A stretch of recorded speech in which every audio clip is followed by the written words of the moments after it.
Hello children, how are you all doing? Hope everybody is good at their homes. So today we are going to start a moral science lesson, that is don't give up.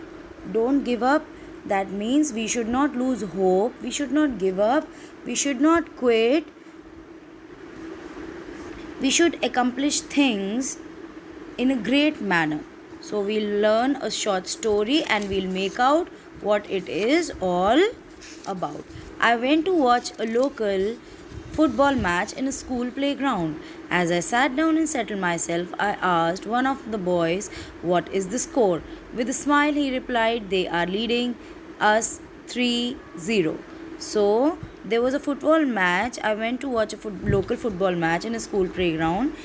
So here the author is talking that he went to watch a football match in a school playground and he settled down, and there was one of the boy. He asked him, "What's the score?"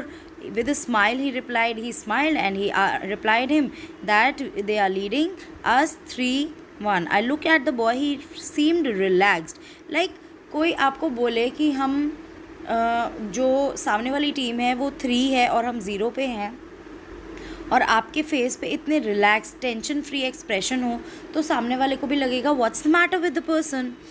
So he seemed relax and content. Content means बहुत satisfy लग रहा था, happy with what he has.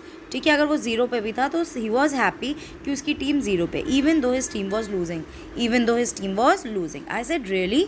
I must say you don't look discouraged, the boy answered with a puzzle. उसने कहा, like really, मुझे समझ में नहीं आ रहा कि आप बिल्कुल भी डिस्करेज नहीं लग रहे हो. होप आपको नहीं लग रही कि 3-0 मतलब 1 पॉइंट से भी नहीं, सीधे 3 पॉइंट से ये फ़र्क है, तो आपको ऐसा आप मतलब पजल नहीं लग रहे, कुछ नहीं. तो वो कहते हैं कि मतलब वो एकदम अचानक से ऐसे स्ट्रेंज बन के पूछता है, क्यों? Look, why should I B discourage when the referee has not blown the final whistle. वो कहता है, वो बच्चा कहता है, बॉय कहता है कि मुझे डिस्करेज क्यों होना चाहिए, अभी फाइनल विसल तो नहीं हुई है ना. He continued happily, I have confidence in our team and the managers. We shall definitely overcome. वो कहते हैं, मुझे पूरा स्ट्रॉन्ग बिलीफ है अपनी जो मेरी टीम है, मैनेजर्स हैं, उन पे स्ट्रॉन्ग बिलीफ है कि हम डेफिनेटली ओवरकम कर जाएंगे. Believe it or not, the match ended 5-4 in favor of the boys team. और आप मानोगे नहीं कि एंड होते होते मैच क्या एंड अप हुआ, 5-4, मतलब बॉय के फेवर में. जो वहाँ सीट पे बैठा था, जो बिल्कुल पजल नहीं था, टेंस्ड नहीं था, टेंशन फ्री हैप्पी था, 3-0 पे भी वो 5-4 पे 1 कर गए. The boy looked at me in the eye and he waved at me gently with a beautiful smile as he left. और जाते जाते उसने उस ऑथर को जिन्होंने स्टोरी राइट करी है उसको उनको क्या करा, वेव करा with a beautiful smile. I was amazed, greatly surprised. The author was surprised to look at his beautiful smile and the confidence he had.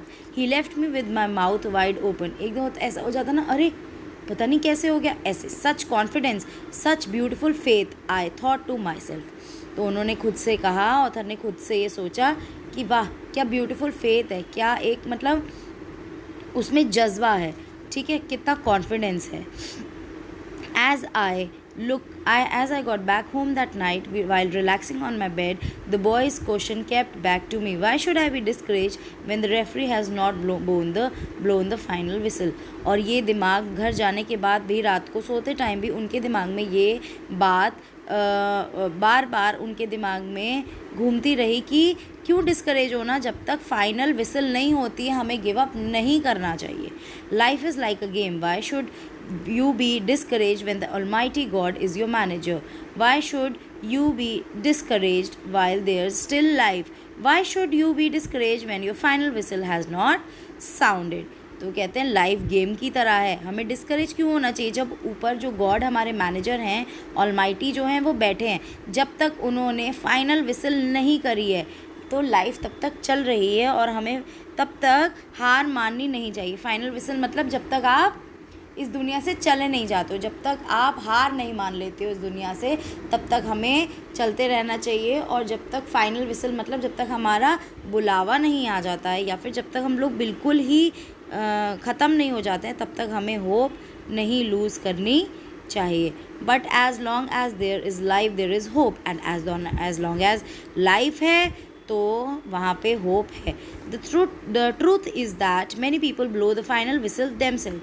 तो हम गॉड ऑलमाइटी का हम वेट नहीं करते हैं. हम क्या करते हैं, अपनी फाइनल विसल खुद ही बना लेते हैं, खुद ही होप अपनी छोड़ देते हैं, फेथ रखते ही नहीं हैं, हम इंतज़ार करते ही नहीं, हम पहले ही क्विट कर देते हैं. सो वो कह रहे हैं nothing is impossible and if it is never too late for you. कुछ भी इम्पॉसिबल नहीं है, कभी भी इतनी देरी नहीं होती है हम कि कुछ हम स्टार्ट नहीं कर सकते. कहते हैं ना, it's never too late. It's never too late मतलब कभी भी बहुत देरी नहीं होती है. जब शुरू करो तब से आपकी नई शुरुआत होती है. हमें ऑलमाइटी पे फेथ रखना चाहिए, खुद पे फेथ रखना चाहिए, क्विट नहीं करना चाहिए, गिव अप नहीं करना चाहिए. Have hope, don't give up. With God, all things are still possible. Every day is a fresh start with great faith. Faith रखना चाहिए. अगर Almighty हमें यहाँ तक लाए हैं, we should start afresh every day with all the good things in our life. We should have faith in God. We shouldn't give up and don't lose hope. Lesson learned. What is a lesson learned? It's never too late to accomplish anything. As I told you, कभी भी देरी नहीं होती है. It's every a fresh day to start everything. Great lessons are sometimes learned from little children. बहुत छोटे बच्चों से भी हमें बहुत बड़े lessons सीखने को मिल जाते हैं. Never feel hopeless if you believe in the Almighty God. और कभी भी अपना faith नहीं खोना चाहिए, होप नहीं खोना चाहिए अगर आप ऊपर वाले पे Almighty God पे बिलीव करते हैं. For as long as there is life there is hope, and where there is a what is called, where there is life there is hope, and where there is hope there is a way, there is a way, and there is a will, there is a way. हमेशा जब आपके में जज्बा होगा तो रास्ता solution ज़रूर निकल आएगा. अपनी होप कभी भी नहीं छोड़नी चाहिए. Nothing is impossible if you love God, he will make the impossible possible. Everybody knows that we should have faith in God, और वो कुछ भी इम्पॉसिबल को भी पॉसिबल कर देते हैं. A life application, be a doer not a hearer, means कि जो करने वाला काम हो करना चाहिए. I will always try and learn something from little children. हमें हमेशा क्या करना चाहिए, छोटे बच्चों से कुछ सीखना चाहिए. Always Almighty में गिव अप, ऑलमाइटी पे बिलीव करना चाहिए और गिव अप नहीं करना चाहिए. I will always remember that for as long as there is life there is hope. I will never give up because I know that it is never too late to accomplish anything. I love God and believe that only He can make the impossible possible. हमें ये भूलना नहीं चाहिए और believe रखना चाहिए कि if there is Almighty, everything is possible. He can make anything impossible possible. We should never give up. It's never too late to accomplish anything. Thank you, children.